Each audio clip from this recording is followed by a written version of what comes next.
I'd like to welcome and call the order. The Portsmouth Port and Industrial Special Call Meeting.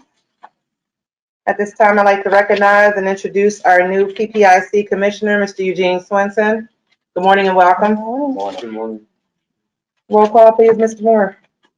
Ms. Allen. Present. Ms. Bethea. Ms. McSwain. Present. Mr. Parr. Present. Ms. Rogers Garner. Present. Mr. Williams. Mr. Swenson. Present. You have a quorum. Okay. New business, the Port Host Community Grant Application. Mr. Moore. Yes, ma'am. Good morning, Commissioners. We're here this morning for the special call meeting to discuss the application that was sent to you all previously with regards to the Port Host Communities Grant that is through the state. This morning, what we'd like to do is give you a quick kind of high-level overview of the program itself. And then from there, we will have the applicant come up, present their application.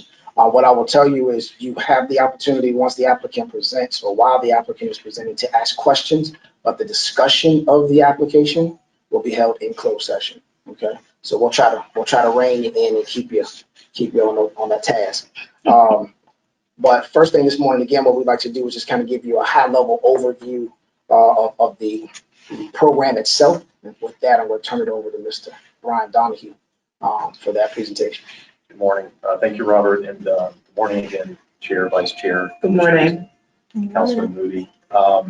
We did want to run you through just kind of a summary of the Port Host Community Grant Program.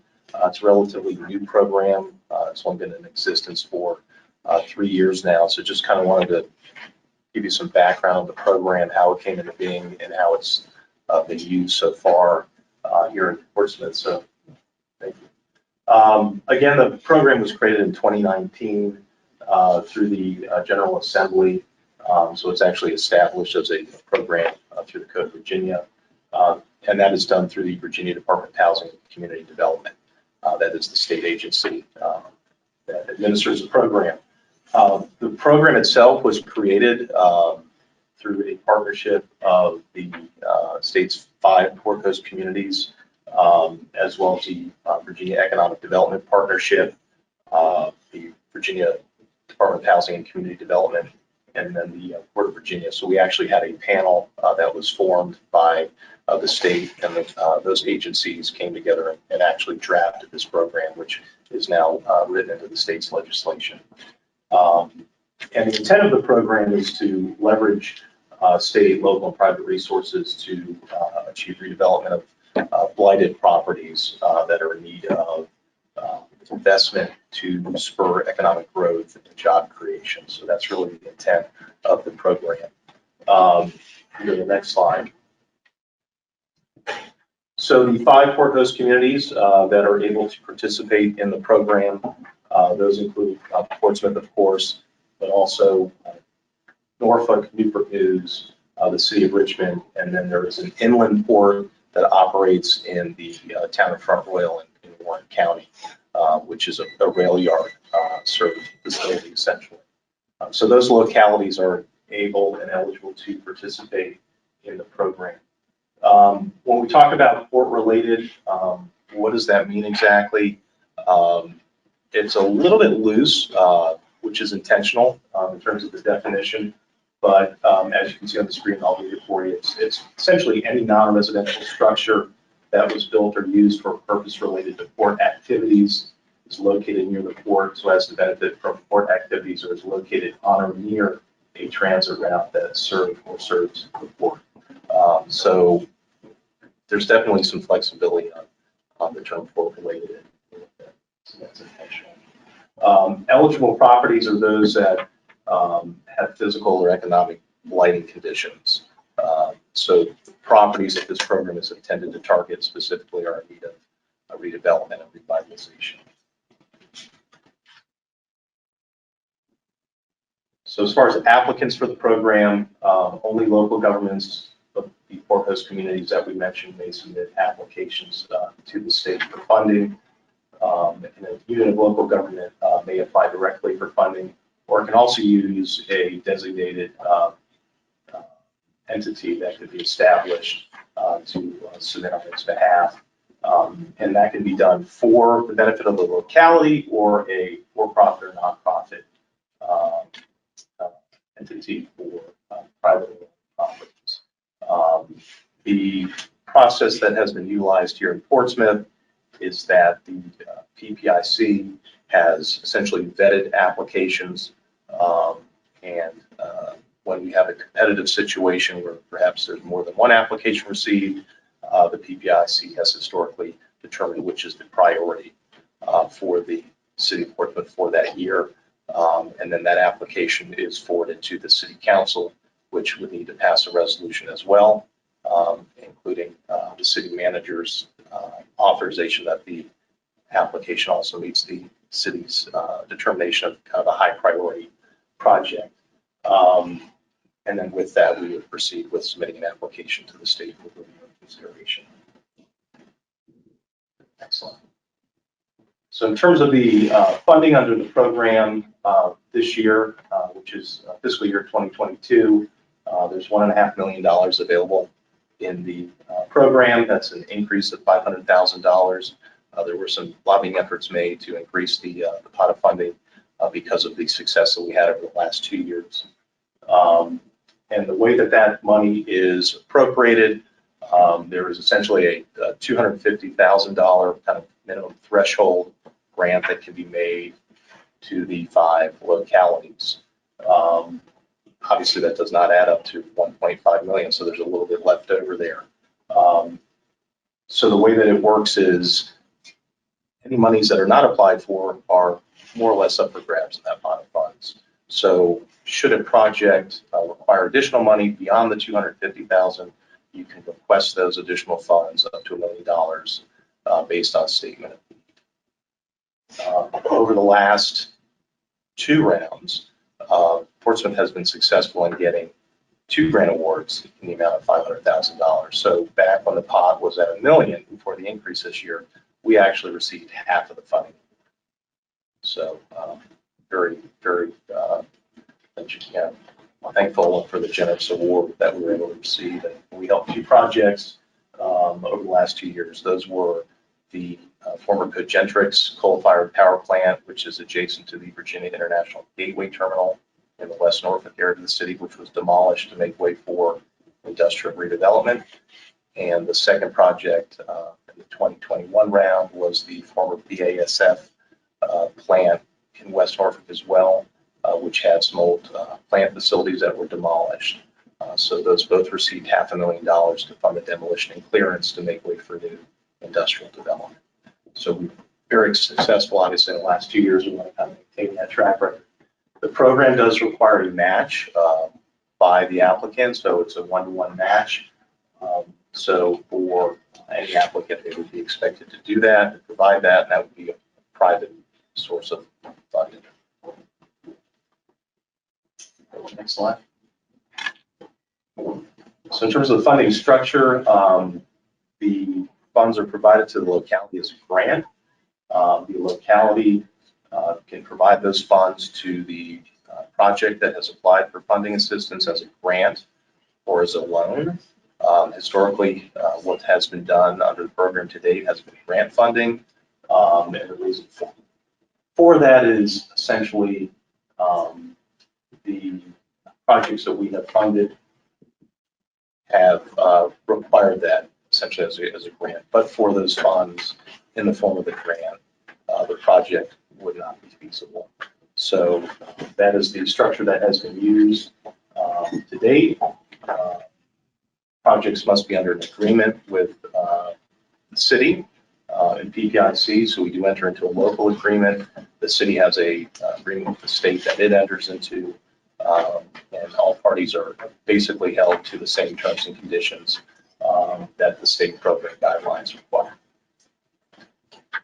And then last but not least, just to note that any project receiving funding, there is a requirement that a deed restriction is put in place for a 5-year period to ensure that the intended use of the property is continued during that time period.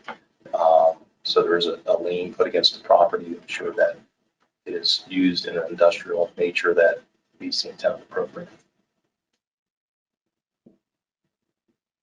So again, this morning we do have an application. This is the only application we've received this fiscal year, which is the Shipwright project at 3301 Shipwright Street, which has been submitted by JSSY LLC, which is a entity that has been established for the ownership of the property and the improvements that will be made there.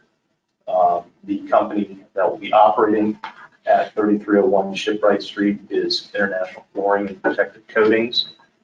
We have representatives here from International Flooring this morning who will be making a presentation to you and going into further detail about what they plan to do with the property.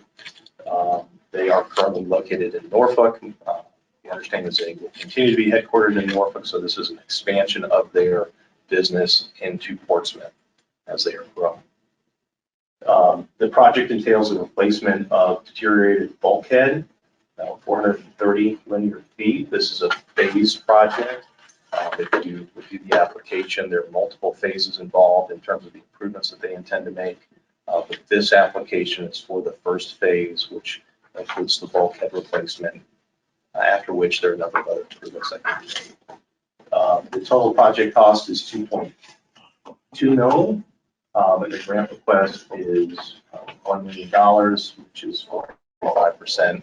Again, that match required ratio of 1 to 1, they're coming in at 1.2 to 1. So they do need to seek a match requirement. So I would like, unless we have any questions, to introduce the International Flooring team, allow for them to give you some background on themselves, and then go into some detail about the project, and then of course we'll have another opportunity for questions. Any questions from any of the board members? Okay. Presentation. Marcus, you're free to use the podium. Right. Stand and walk.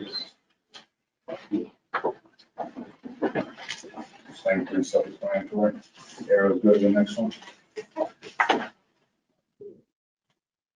If I could take a moment, I just wanted to introduce myself. I'm John Solomon. Marcus is my stepson / son. I'm the founder and owner of IFPC. So I just wanted to give you, just maybe before Marcus starts, a little bit of background. I started IFPC back approximately 30 years ago.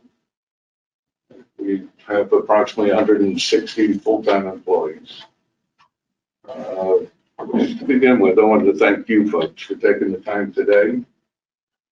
I know that we're the only thing on the agenda. I don't know that you had anything else planned, so I want to let you folks know about how much I appreciate you taking your time on this gorgeous day to come in and to hear us. So, and I wanted to thank Brian and Robert both. They've been a great assist in attracting us into the investment into the city of Portsmouth.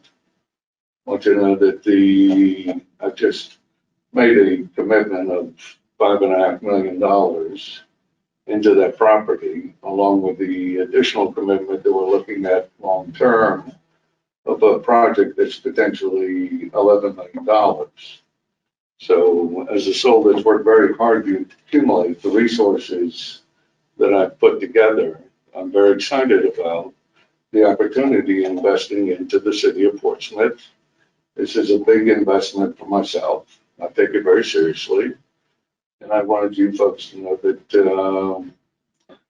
I think that this, as you'll see, this project will be a great success for the city of Portsmouth.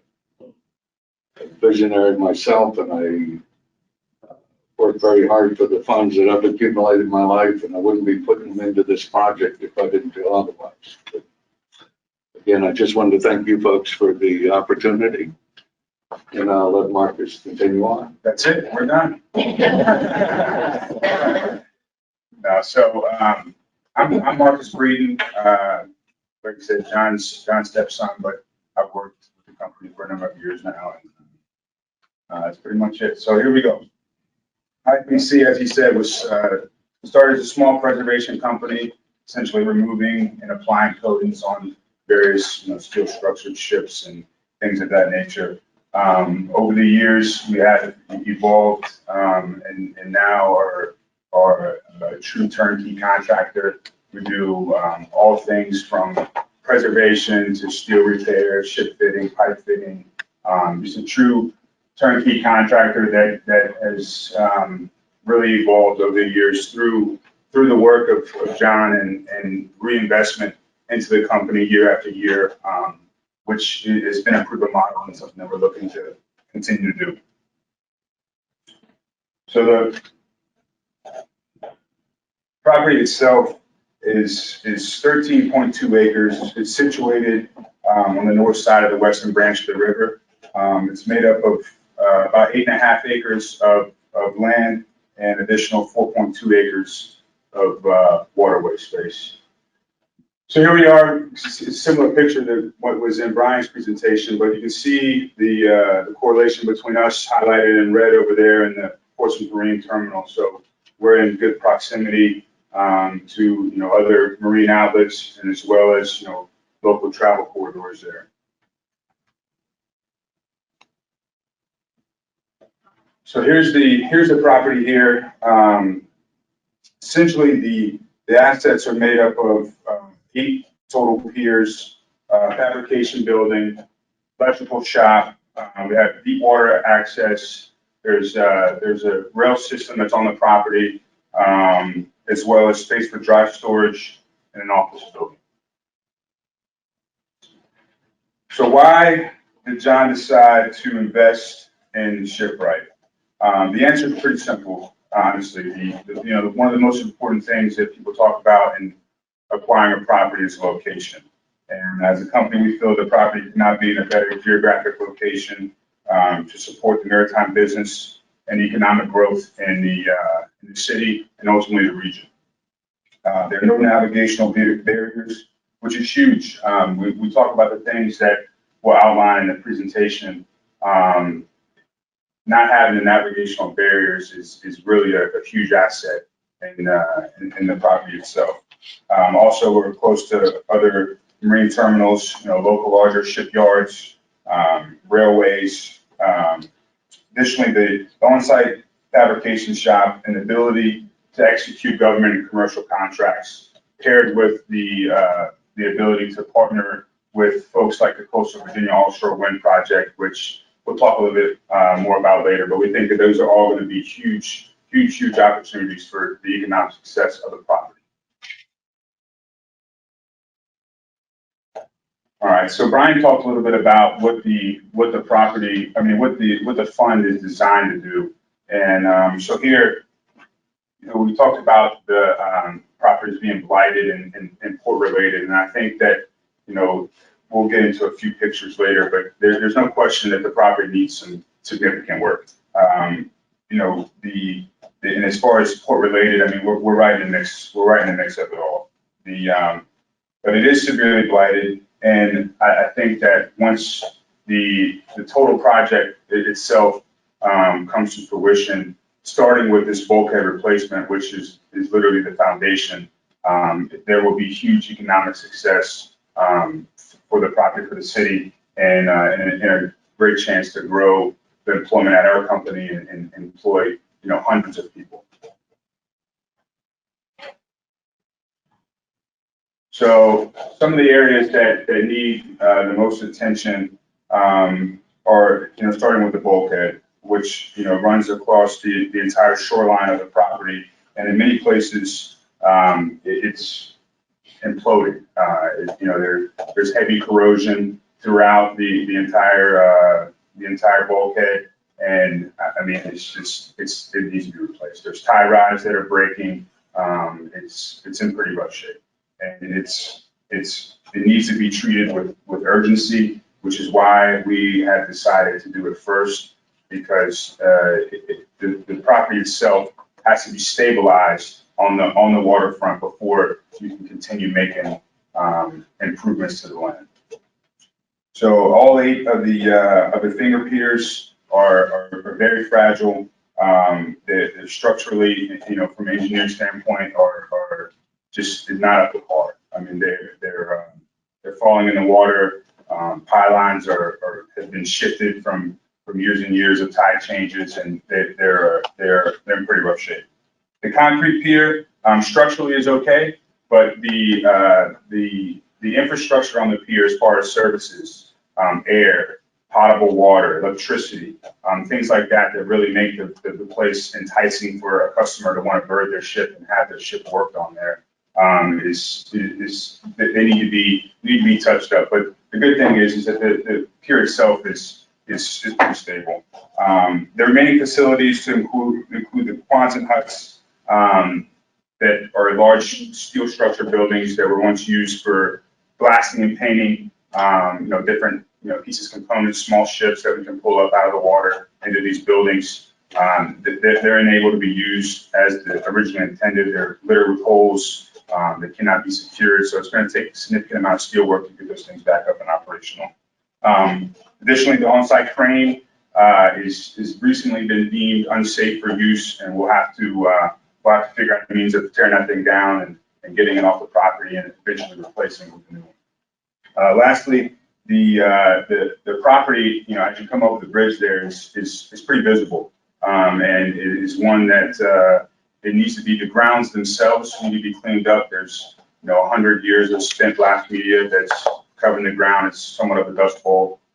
So the stabilization of the ground itself and the cleanup of that property to make something that the citizens of Portsmouth are proud to look at when they cross the bridge. So those are all things that we'll touch on in further phases, but I want to make sure everyone understands that, the bulkhead is 100% the most important thing, and it is a gateway to future projects.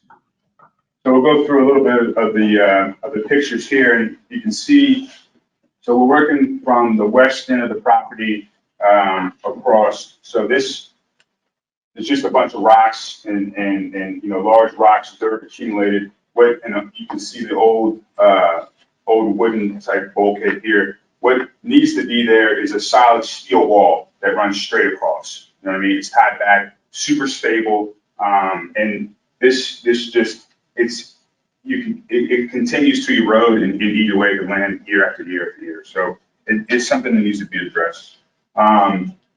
Here's another picture. You can see obviously the piers falling in here and more of the same. The bulkhead kind of picks up as a steel structure, if you will, right here. But this area from here all the way across to the west end is pretty much rocks and just rubble that's currently holding up the shoreline.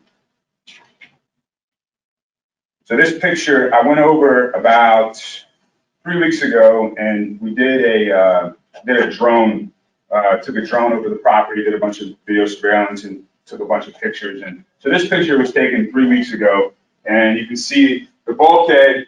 You can see all the corrosion, the heavy corrosion on the top from the actual steel structure, and how it's kind of starting to lean out right up here, up top here. So this was 3 weeks ago, and a couple days ago they reported back to us and said that it finally collapsed. So this is what it looks like now. So the bulkhead has collapsed. I mean, so it was at 10 or 15 feet when you were over there? Yeah, it's about 30 yards altogether. So I'm talking 15 feet wide. So it's back into the river now, and I mean we can see the damage that is caused from the bulkhead finally giving way. And there are several other areas along this 430-foot stretch to where it looked like it was bowed out a little bit and hasn't quite fallen yet. And obviously there's a concern that it's right around the corner. So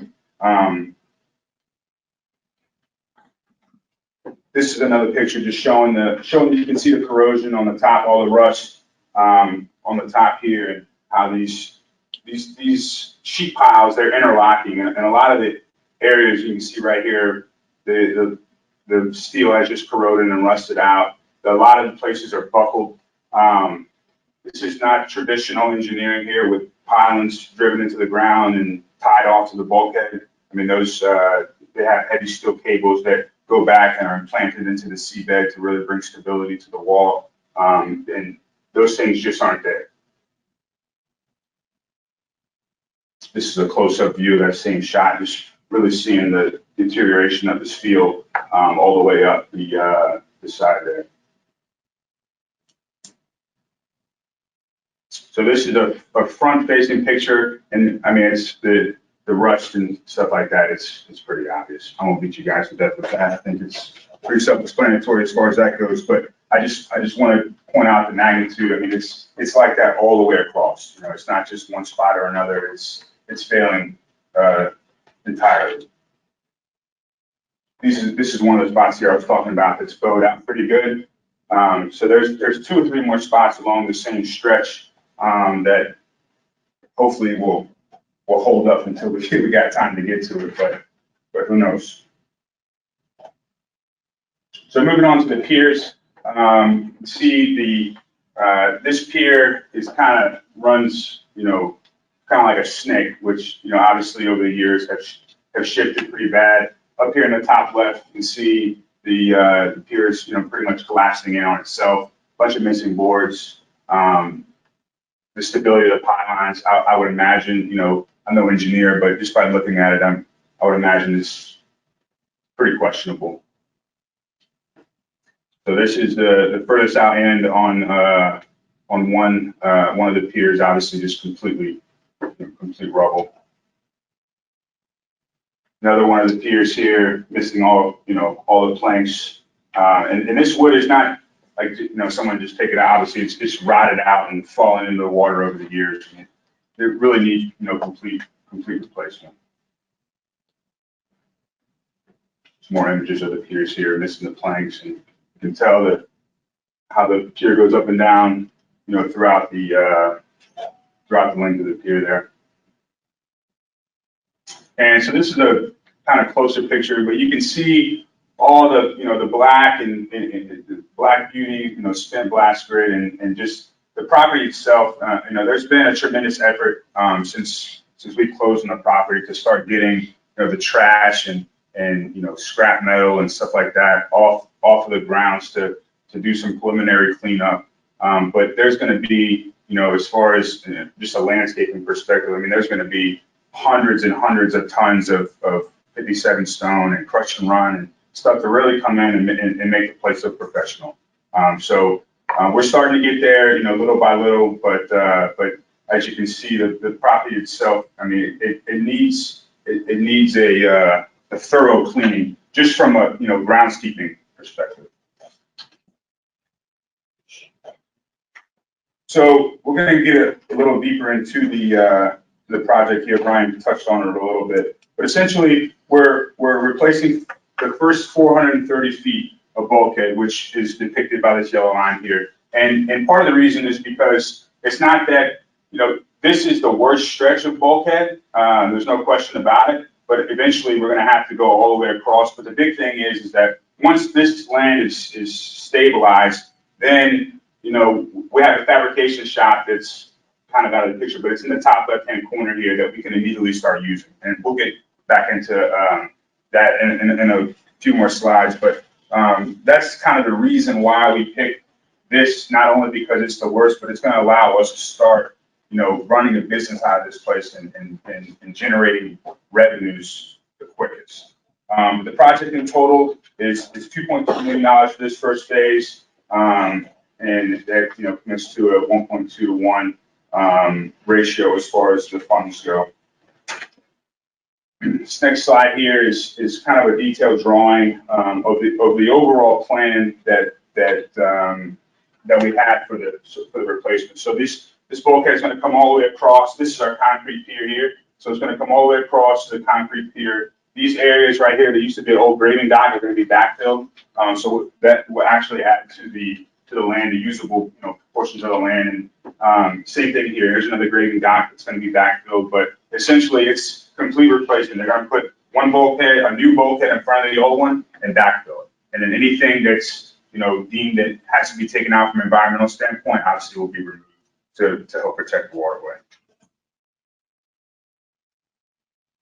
So one of the big things that, you know, we talked about for Brian for quite some time is being shovel ready and making sure this thing is ready to go. And we're there. We got approved drawings. We got everything in place to to put these funds to immediate productive use. And as you can tell from the pictures, I mean, this is something that needs to be treated with urgency. It's continuing to fail on a daily basis, and it's something that that we're looking to take care of in short order. Crofton, they're one of the most respected companies on the waterfront, especially in regard to this kind of work. We've partnered with them, and they're going to be the folks that are get the job done for us. Their reputation as far as seawall, bulkhead, maritime, pylons, anything dealing with working in the water is unparalleled.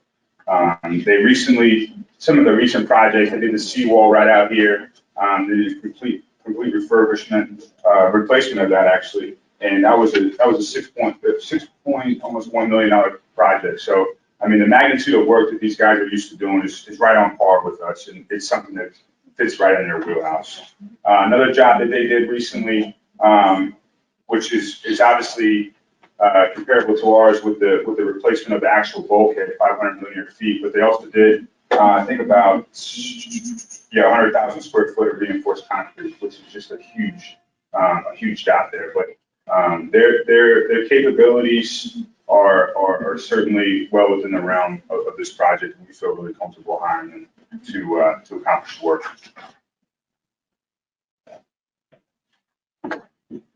So the importance of the bulkhead replacement is critical to the success of the Shipwright project. The urgency continues to increase as the bulkheads continue to fail, and in essence, the shoreline needs to be stable. I mean, I know I've said it a few times, but I just want to reiterate that that's the most important aspect of this bulkhead. There will be immediate environmental and economic impacts from the new bulkhead.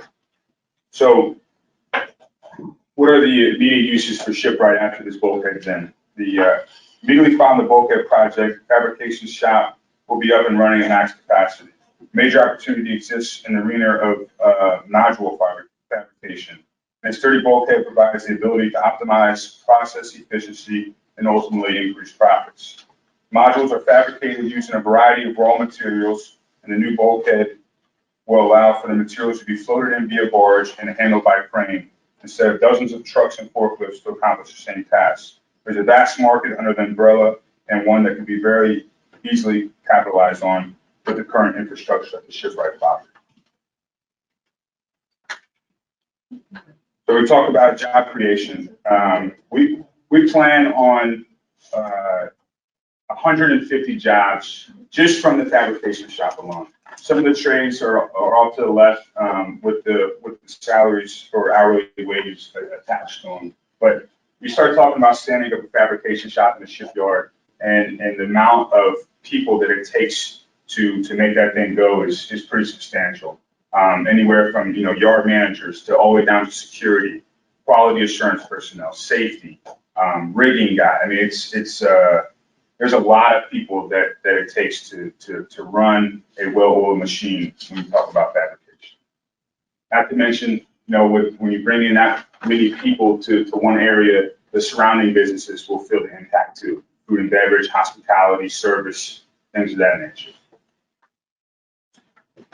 One of the things that we're also committed to do is we're committed to hiring in Portsmouth. So our workforce development team that works for us has been instructed and are setting up, is in the middle of attempting to set up meetings with Portsmouth.work to make our talent pool enriched with people from Portsmouth. We want to find the best people here and get them to come to work for us.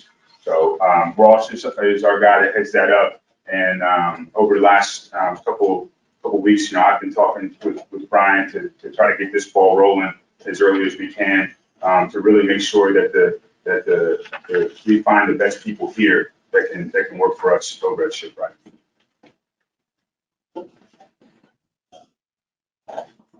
So the completion of phase one will also provide from a community standpoint, qualitative perspective on on the shipyard. You know, we're taking a shipyard that is blighted and really some aspects of it looks to be almost abandoned in some areas, and we're really trying to modernize it, trying to make it, you know, fully functional shipyard and one that can provide both, you know, economic growth as well as increase the, you know, the quality of the community as a whole.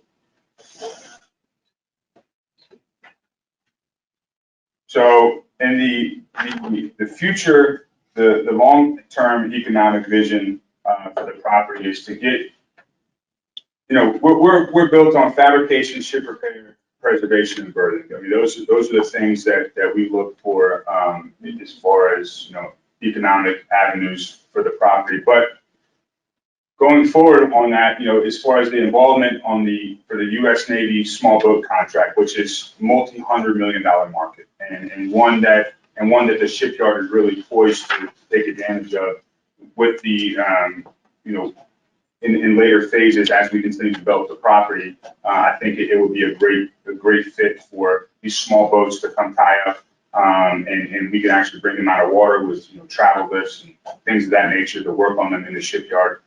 These kind of contracts are really meant for shipyards like us. You know, the bigger shipyards around the area focus on obviously the larger ships. So I think that the property would give us a heck of a chance to capitalize on the small boat market. Also, there's a huge opportunity when it comes to preservation of barges and tugboats. I mean, there's hundreds and hundreds of maritime vessels in this area that are going to need preservation, ship repair, things of that nature. Fabrication standpoint. So the idea is for, you know, the fabrication shop will be up and going. The quantum hunts I spoke about earlier.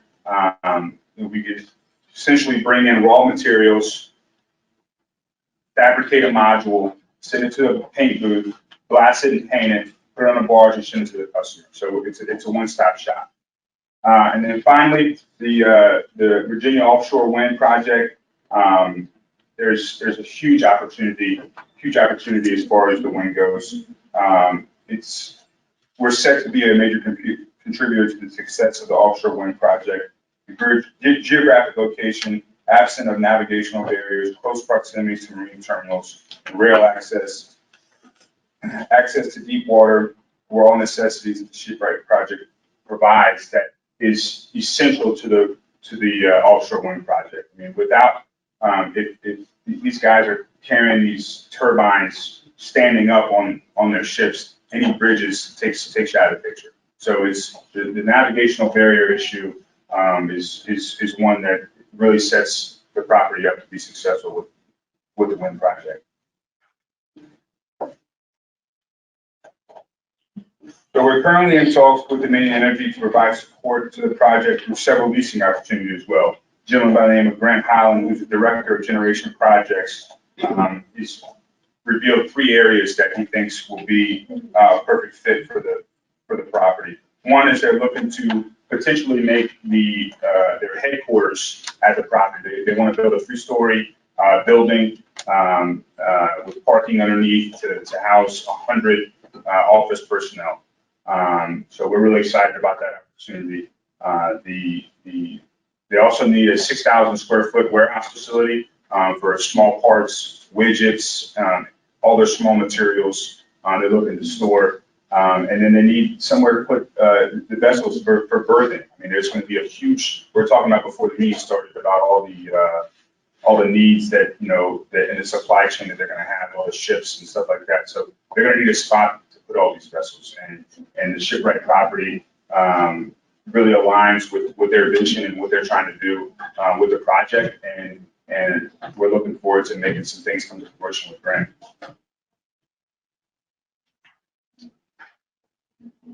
So the future projects, phase 2 is going to finish off the bulkhead. So that's going to be about another $1 million to finish off the remaining 255 feet of bulkhead.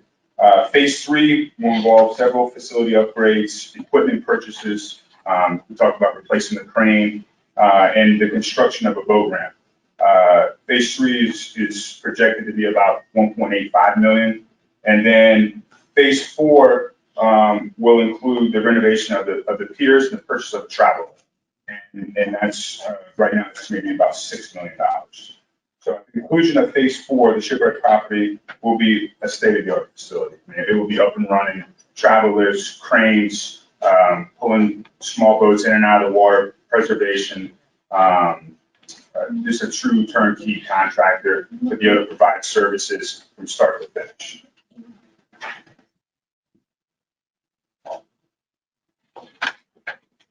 So IFPC is heavily invested in improving the shipyard for both private and public economic growth, and is dedicated to making the long-term renovation project come to fruition. Phase 1, the initial 430 feet of bulkhead replacement, is undoubtedly the most crucial and time-sensitive. A $1 million commitment empowers IFPC to immediately begin to make improvements to the property in the areas that have been blighted the most. Additionally, a fully funded project will release some financial strain and allow for future renovations to occur sooner, decreasing the timeline to reaching full economic potential for the property. The future of this property is bright for so many reasons, but the path to success starts with the initial bulkhead replacement. Thank you, guys. Thank you so much for your presentation. I appreciate it. Yes, ma'am. At this time, I'd like to find out if any of our commissioners have questions for the applicant at this time. I just, You can Go go, ahead. Mr. Parr. go ahead. Mr. Parr. Mr. Parr. Thank you so much for the presentation, Mr. Breeden. When you say revenue generating, is the bulkhead going to have to be replaced before you could start any sort of economic activity on the lot, or is that already envisioned for now, for sooner? Well, we can start to fabricate smaller pieces in the fabrication shop, but when we talk about a fully functioning fabrication shop and an efficient process, that's going to require the bulkhead, because once the bulkhead is replaced, we can bring in a crane and set it on the shoreline and pick up materials floating in via barge and swing it right and just feed the fabrication shop, versus bringing in, dozens and dozens of trucks, and then you can't put the modules together. You know what I mean? And if we have the bulkhead leads the way to the crane, which ultimately is the way we increase the efficiency of the process. So what phase would you imagine that shop to be to start? Well, let me interject, if I could, please. So, in answer to your question, we already are in the processes of doing work on the facility as far as actually trying to produce income on that facility. It's only going to be facilitated that much more by having this, by obviously the bulkhead renovation, which in addition is a concern in regards to our environmental, just where we stand with any runoff at this point.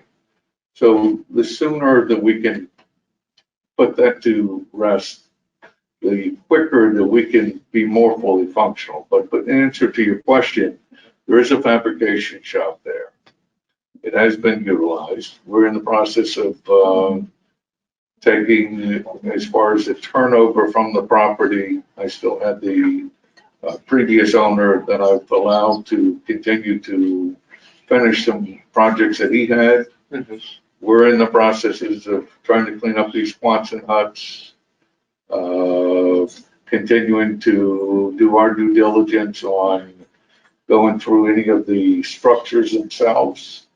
So it's still very early for ourselves, but we plan on trying to do anything we can business-wise while this project's going on. So. Also, in regards to the Dominion facility, it just could be a bit of my confusion. Are you saying that Dominion would build the office building on the Shipwright We location? had last week, and actually the week prior at the Maine, they had an event. We met with the folks with Dominion. The GT, who was their head of their construction for Dominion on the offshore wind project, has expressed an interest. We have meetings that are set up for their folks to come in to meet with us this coming week on the property to look at. They have an interest in putting potentially their headquarters on that property. for this offshore wind project. So it fits in nicely as far as the size of the property. I think that potentially we can coexist together on the property and still have our fabrication. That's to be determined. Right now, of course, if Dominion wanted to come in and put 100 and some employees on that property, depending on what their needs are, I think they're going to be phenomenal. I think as this thing continues to develop, there's going to be a lot of demand for that property. And I think that the quicker that we can put that property back together and again, protect environmentally some of the concerns that I have as you saw some of the photographs of the bulkhead that was falling apart, that I think is going to be a great win for both the company and the city. So, How many acres would be devoted to fabrication and your company's business, and how many acres would be devoted towards the office space and then the? it hasn't been determined. Okay. I want you to understand that in regards to, we have had a tremendous amount of communication from different folks that have expressed interest. I have an agenda for IFPC, which is what I plan on continuing to follow. And we'll listen to what potential opportunities that might exist out there that make sense. But I think that, again, so in answer to your question about, that hasn't been determined. I think that that's the goal is, and what I seek to do as soon as possible is to obviously start generating whatever revenue that I can to cover the investments that I'm putting in that property. Right. So Critical thing is no matter what direction we choose to take, the number one priority is the bulkhead. None of it can happen without the bulkhead. So in theory, the entire property could be used only by Dominion, if that's the direction you want to If they come take. in and make an offer that, Right. that would make sense. I would think but that's to be determined. Right. It's right now, they're just putting feelers out. We have folks internationally that have been expressing interest. There are a lot of folks, I think, as this thing continues to take off the ground, they're going to be knocking on the door, and right now, we're just listening to find out what would best serve everybody. So I'm just excited that the interest is there, and that I think that this, again, as Mark is kind of related about where this property sits and some of the advantages of what it offers. So, Are the 100 jobs that Dominion could possibly have in that office building, are those included in the count of 150? No. Separate. You good, Mr. Farr? Yes. Vice Chair? What is the timeline from phase 1 to completion, 8 to 12 months. to all the way through phase 4, 8 to 12? No. It's the initial bulkhead. Okay. What we're applying for, that Mhm. monies we go for, that project is 8 to 12 months.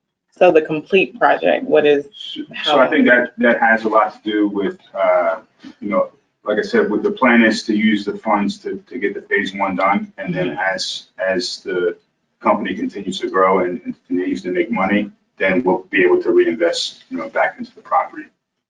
Now, is this something we're looking to drag out? Absolutely not. But I think a definitive timeline hasn't You been guys set don't have one. for all the way through phase 4 now. okay, the 150 new employees, that will happen at the completion of phase 4 then? No, No? that's going to be part of the fabrication shop, up and running at the completion of phase 1. Okay. What is it like to work for your company? Like, how do you invest in your employees? As far as education, I saw the lowest paid employers, like the skilled laborer, $15 or whatever, how do you invest in that employee to make them so they're able to come up in the company? Well, I consider all my employees to be what I'd like to think is assets to the firm for the reason why they're being employed. I've had employees that have been working with me for over 35 years. I've had a previous company. This company started in '93. And so some of my employees that I've had multiple employees that have retired.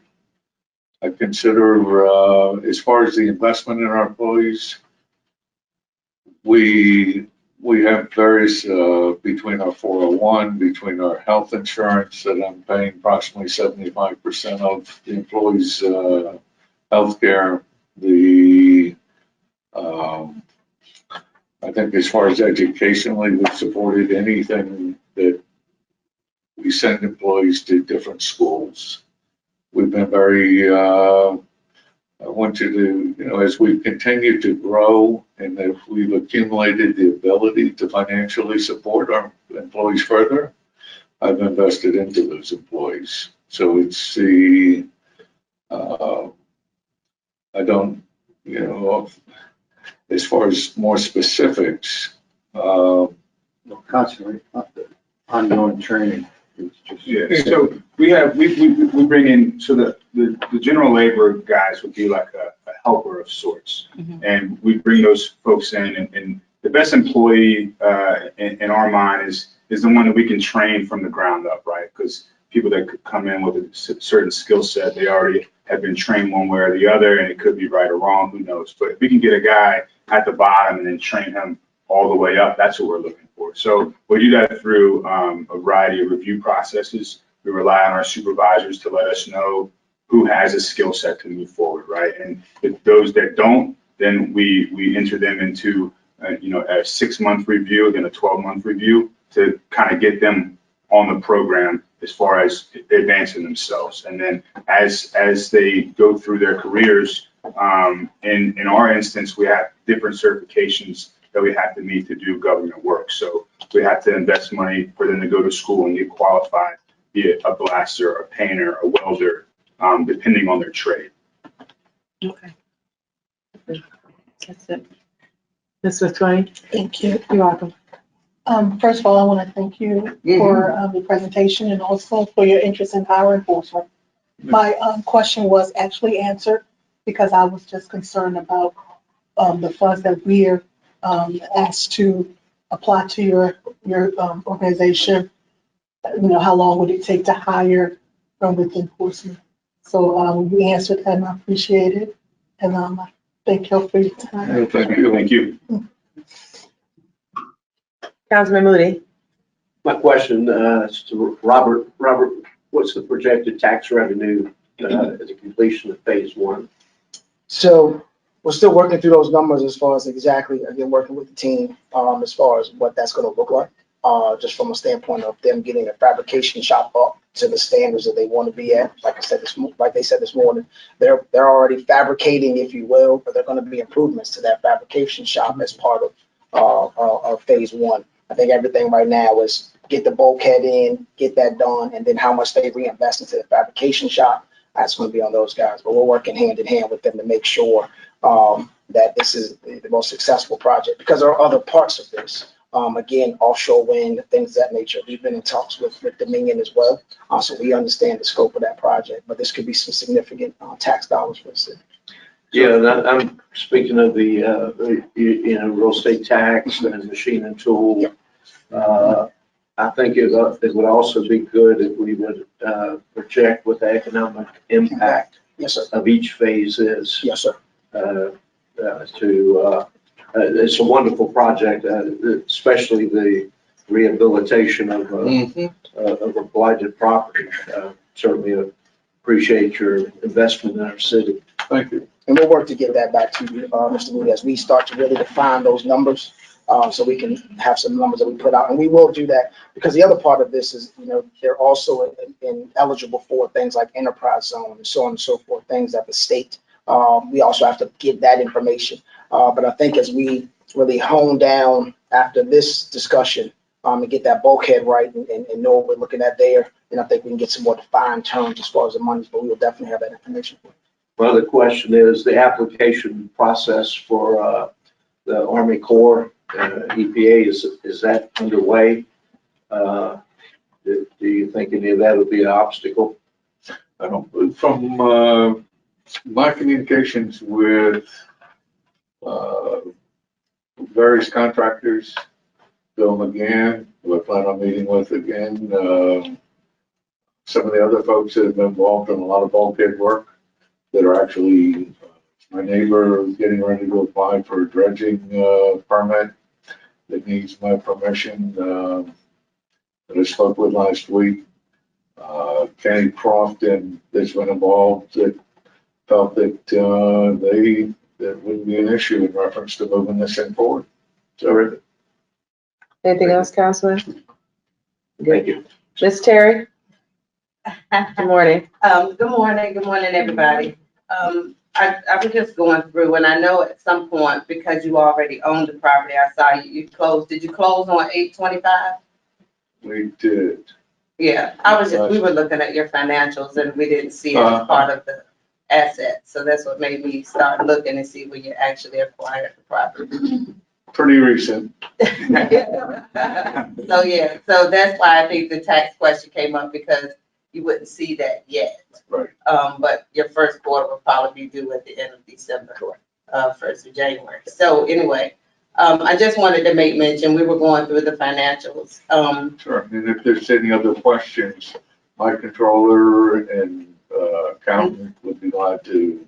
Yeah, I don't have any for that purpose. I mean, the statements look good. Okay. I think that it would be a great investment for the city. Of course, what I will say is this, the board is new. And I think what's happened is there have been, just from what I've heard and what I've listened to, we've made deals that didn't make sense.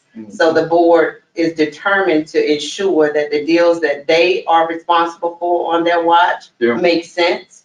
If they have to go back and defend it, they can defend it with the best numbers, the best figures, and to their best knowledge.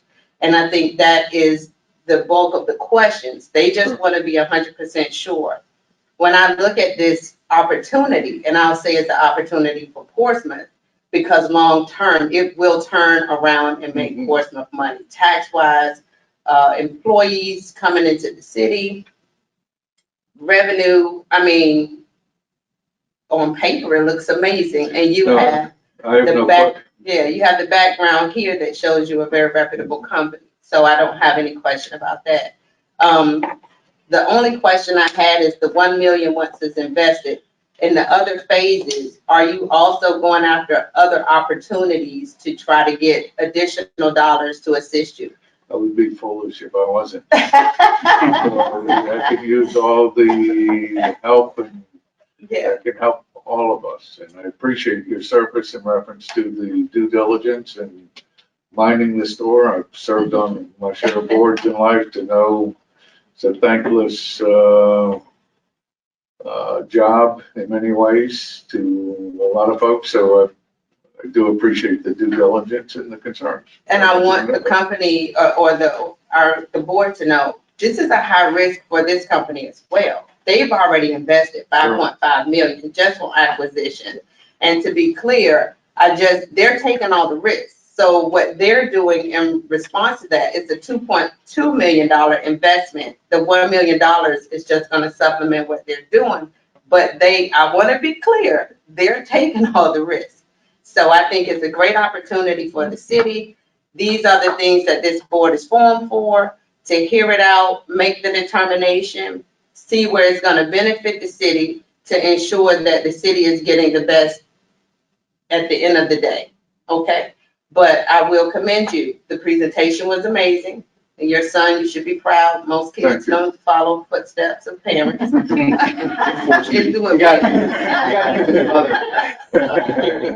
I still think that, I applaud our board for looking into this, seeing this opportunity and wanting to be a part of it. But I've done my part. Thank you, Ms. Terry. I really wanted to reiterate though again about Brian and Robert and about their involvement in reference to really supporting and attracting ourselves in reference to becoming more and more involved. I really appreciated the meetings I've had today and just the support that these guys have given. Yeah. The things like I'd like to say, again, thank you for the presentation. It was a lot of information that, as a board, regardless of our newness to this, I think we all serve in various capacities, not only in our professional life, but also in our civic engagement within the city. So it is important that we ask a lot of questions to make sure that when we're making our decision, we're making a decision that we feel as though it's best. So thanks again for all the information that you provided to us today. Did you have something? Ms. Phillips had that. Ms. I Phillips? was just going to tack on a question to Ms. Uh. Perry. Where did you get the money to buy the property? You know, $5.5 million is not that pocket was change. all hard-earned dollars. So you had cash? I've had cash. Okay, so I outside. mean, of the- I'm sorry, that was cash that was spent out of, yes, that was spent as part of the, I have a loan with Town Bank, but I had to put down $1 million and I'm Okay. investing as we speak today out of pocket, and I can only assure you the amount of money that's going to be spent day to day, as I have folks that are there now that are going through, immediately making this property part of our home. So you So- borrowed the money, but you had to put some Of course, yeah. collateral. I mean, Town Bank likes me. I think we have a very strong relationship. But they want to be secure, so they make sure that we're financially committed, and I think in our package, I don't know if we have the information from Mr. Garrett, that's our banker that we're down, Okay, but I mean, that's it. we've got a financial commitment into the property. Thank you very much. Yes, Mr. Barr. What are your annual sales? This year, we probably do approximately 20 million. And I think in the proposal, it might have had, did it have a? Yeah, and that doesn't include, so once we get going with the Shipwright property, I mean, that will obviously, 20 million is just out of our Norfolk office. Right. And 15 million in the audited financials for 2020. I'm sorry. I saw 2020's revenues were 15 million. Correct. Yeah. Yep. But this year, I would say we'll do a minimum of 20 million. Yeah, no, Uh, that's good. And I see ourselves continuing to grow from, consider myself to be still pretty young, and I'm Oh, pretty yes, you are. aggressive. I've always, we've worked very hard in reference to continuing to reinvest. I'm a pretty humble, live pretty conservatively. I take most of what I have and reinvest it back into my company. Any other questions for the applicant? Barring none, we'll be going into closed session. Vice Chair? All right. You want us to step out? Yes. Okay. As they're stepping out, I'd like to recognize that Board Member Swinton has left us this morning. We still continue to have a quorum as we go into closed session.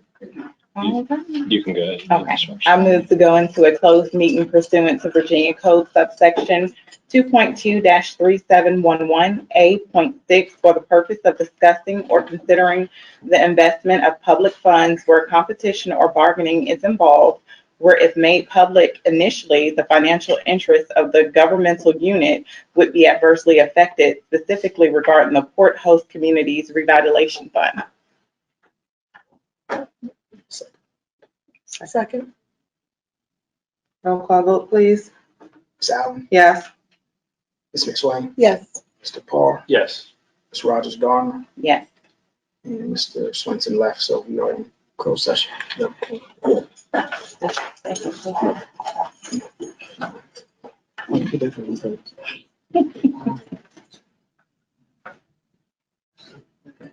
This conference will now be recorded.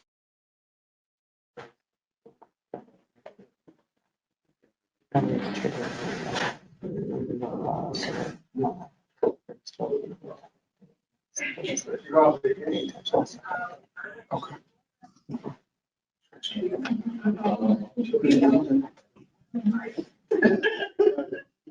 You can go ahead. Okay. I hereby move that each commissioner certify that to the best of his or her knowledge, only public business matters lawfully exempted from open meeting requirements under the Virginia Freedom of Information Act, and only such public business matters were identified in the motion by which the closed meeting was convened were heard, discussed, or considered in the closed meeting just concluded. Second. Roll call vote, please. Ms. Allen, Yes. Ms. McSwain, Yes. Mr. Parr, Yes. and Ms. Rogers Garner. Yes. We are in open session. Okay, at this time, we'll be taking a vote on the Port Host Community Grant application. Roll call vote, Mr. Moore. Chair, still need a Oh, motion. I'm sorry, and a yes, second yes, on I that. Sorry. apologize. I'd like to take this opportunity to make a motion. Why I can't? We need a- I make the motion For the, Want to approve? or- for approval, yeah. we need a second. Second. All right. Roll call vote, please. Ms. Allen, Yes. Ms. McSwain, Yes. Mr. Parr, Yes. and Ms. Rogers Garner. Yes. All right. Motion carries. Thank you. Congratulations, Shaman. Thank you. Thank you. Thank you. Again, we appreciate your time. Thank you. Okay, Mr. Moore, report back on City Council joint meeting request. Yes, Chair. As you will recall from your last meeting, Mr. Parr submitted a resolution asking to request a joint meeting with council to discuss certain aspects of tolling and things. In that meeting, Mr. Parr, or I would say the chair, at one point directed Mr. Miller to look into the legalities of that request. Since that time, we have received a request from Mr. Parr and subsequently Ms. Allen with regards to Mr. Miller not moving forward with that, and just wanted to make sure that the board was aware that that request came through. Yes. Mr. Parr? And if I can explain the thinking behind that, we have our meeting on the 21st and the 28th with the EDA. I think it's important to get their input on this before we would move forward with this, and then also on the advice of staff to sort of push this off for a little bit. Okay. Duly noted. So, yeah. Any further discussion or questions? At this point, thank you all for your time this morning. Again, congratulations on moving forward with your project, and thank you for investing in Portsmouth. Motion for adjournment? So moved. Second. We're adjourned.